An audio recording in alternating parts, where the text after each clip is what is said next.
স্বাগত জানাচ্ছি আমার কথাগুলো শোনার জন্য। বলছিলাম সুমন সারোয়ার। আমি বিজ্ঞানের খুঁটিনাটি সামান্য কিছু বিষয়ে কথা বলি বা বলছি, তো সেটারই ধারাবাহিকতায় আমি একটা বিষয় সম্বন্ধে কথা বলবো। যতটুকু আমি লিখেছি এবং সহজভাবে নিজে বোঝার চেষ্টা করেছি এবং সহজভাবে লিখারও চেষ্টা করেছি। তো সেটা বলার জন্য আমি উদগ্রীব হয়ে ছিলাম। তো সেটার প্রকাশ করার ইচ্ছে হিসেবে এখন আমি বলতে পারি এইভাবে যে বিজ্ঞানের শুরুটা, বিজ্ঞানের উৎপত্তিটা খুবই সংক্ষিপ্তভাবে বলা যায়, বলবো ধাপে ধাপে। এবং সেটা আমি এমন না যে একেবারে ছোটোখাটো কোনো সময়ে ভিডিওতে এটা বলে শেষ করা সম্ভব, কারণ এটা হাজার হাজার বছর ধরে এই বিজ্ঞানের উৎপত্তি হয়ে এসেছে। তো সেটা বলতে গেলে একেবারে ধরে ধরে সেটা জীবনটাই চলে যাবে এই বিষয়গুলো বলতে। তো এখন যেটা আমি যতটুকু চেষ্টা করি বা করছি, তো সেটার ফল হিসেবে বলতে পারি সেটা যে বিজ্ঞানের উৎপত্তি হাজার হাজার বছর আগে, যখন মানুষ প্রকৃতিকে বোঝার চেষ্টা করত।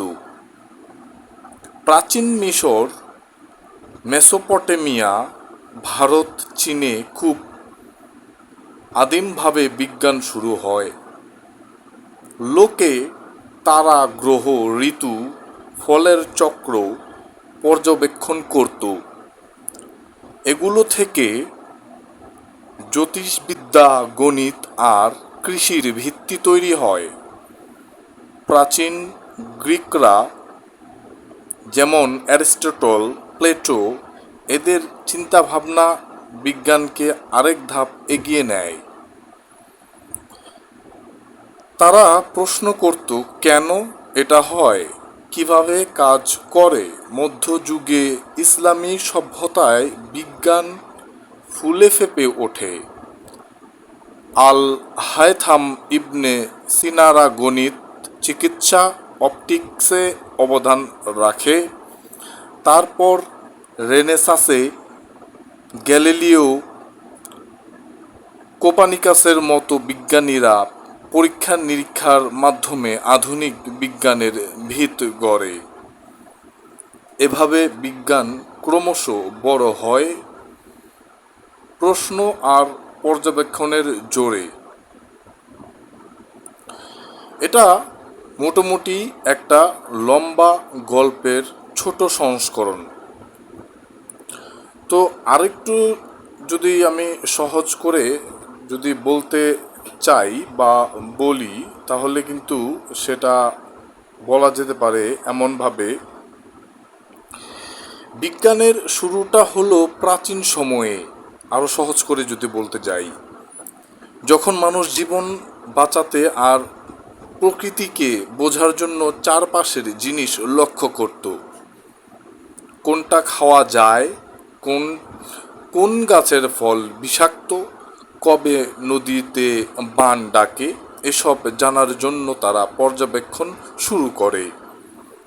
এটা ছিল হাজার হাজার বছর আগে, গুহা মানুষের সময় থেকেই। উদাহরণস্বরূপ, তারা আগুন জ্বালানো, পশু শিকারের কৌশল এবং ঋতুর হিসেব বুঝতে শিখল। এই কৌতূহল আর পরীক্ষা নিরীক্ষা থেকেই ধীরে ধীরে বিজ্ঞানের ভিত গড়ে ওঠে। প্রাচীন মিশরে নীল নদের বানের হিসেবের ক্যালেন্ডার বানালো।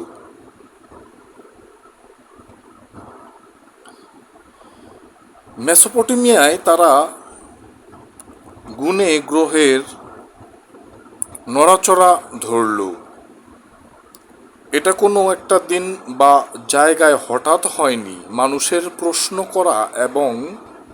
প্রশ্ন করা আর সমাধান খোঁজার অভ্যেস থেকে ধাপে ধাপে বিজ্ঞান এলো। এ হচ্ছে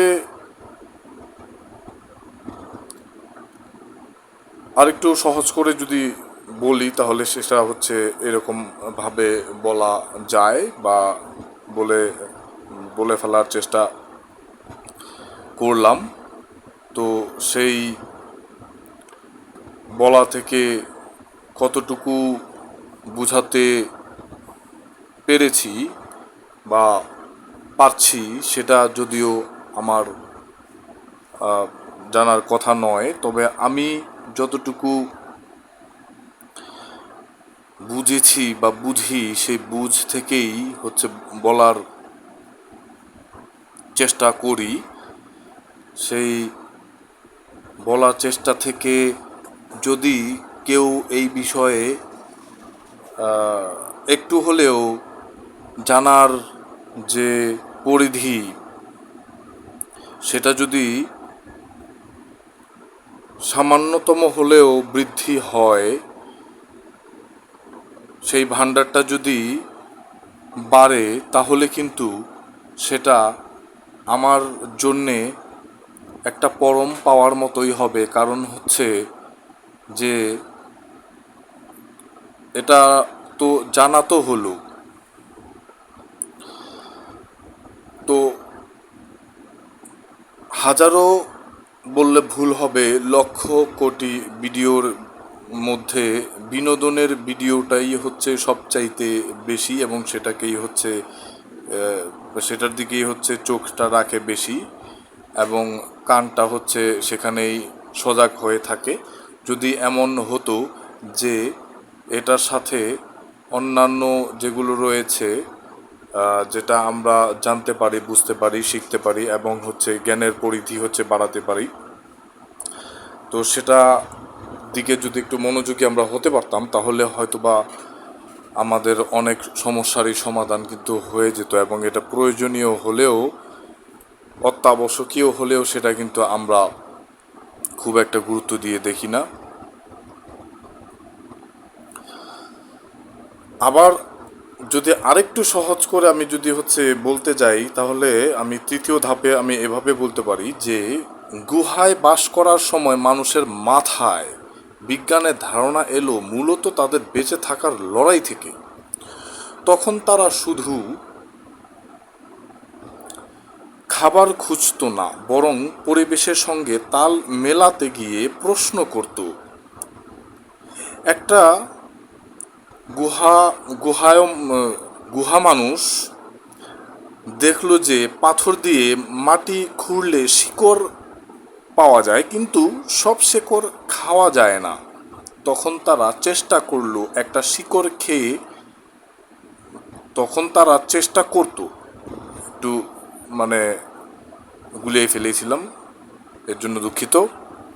তখন তারা চেষ্টা করত একটা শিকড় খেয়ে দেখত, অসুখ হলে বুঝতো এটা খারাপ।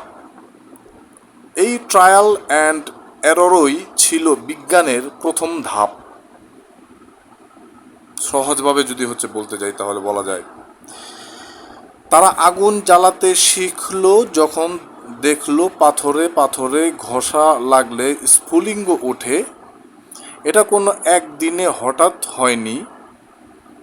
উদাহরণস্বরূপ শিকারের সময় তারা বুঝতে শিখলো কোন পশুর পায়ের ছাপ কেমন, কিভাবে বাতাসের দিকে বর্ষা ছুড়লে ভালো লাগে বা ভালো হয়। এই পর্যবেক্ষণ আর বারবার এই পর্যবেক্ষণ আর বারবার চেষ্টা থেকে তারা নিয়ম খুঁজে পেত। এই নিয়ম খোঁজাটাই বিজ্ঞানের মূল পাত্র। কৌতূহল আর বেঁচে থাকার চাপে তারা কারণ কার্য বোঝার চেষ্টা করত, সেটাই ধীরে ধীরে বিজ্ঞান হয়ে ওঠে। আমি শেষটুকু আরেকটু বলছি। কৌতূহল আর বেঁচে থাকার চাপে তারা কারণ কার্য বোঝার চেষ্টা করত, সেটাই ধীরে ধীরে বিজ্ঞান হয়ে ওঠে।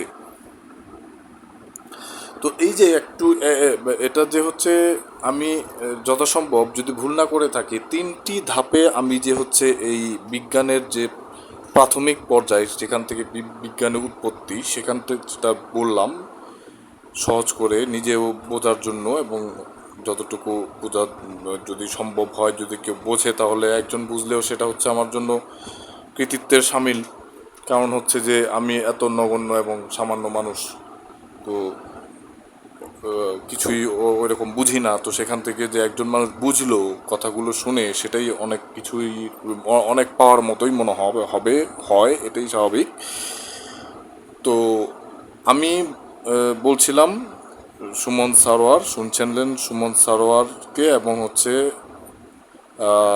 এটা দেখতে পাচ্ছেন Suman Sarwar voice YouTube channel, এবং হচ্ছে Suman Sarwar voice Facebook page থেকে।